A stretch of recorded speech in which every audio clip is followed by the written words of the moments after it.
বানায় নিয়ে আসবো। জল পেয়েছেন না? আনবা কিন্তু খাও। এই সময় মাছ মাংস খেলে আমার দাদুমণি নাদুস নুদুস হবে। এত করে বলি যে আমরা সবাই আছি, কোনো কাজ করার দরকার নাই, তারপরও সারাদিন গুটুর গুটুর করে এইটা সেটা করতেই থাকবে। বলো তো দেখি। খালাম্মা একটু কাজ করা তো ভালো, তা না হলে তো বোর হয়ে যাবে বসে থাকতে থাকতে।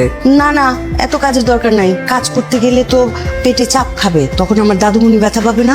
এত কাজের দরকার নেই। তা তো ঠিকই। সুসংবাদ, আপনাদের কন্যা সন্তান হয়েছে। মা ও মেয়ে সুস্থ আছে। আমাকে প্লিজ মাফ করে দিও, আমি তোমাকে অনেক কষ্ট দিয়ে অনেক বাজে বাজে কথা বলে ফেলছি। অর্ব মনে করে আমাকে প্লিজ মাফ করে দিও। কি বলতেছেন ভাবি? ঠিকই বলতেছি, আমার একদমই উচিত হয়নি তোমাকে এসব বলা। কিসব কথা বাদ দিন তো, আমার বাচ্চাটাকে একবার কোলে নিবেন না?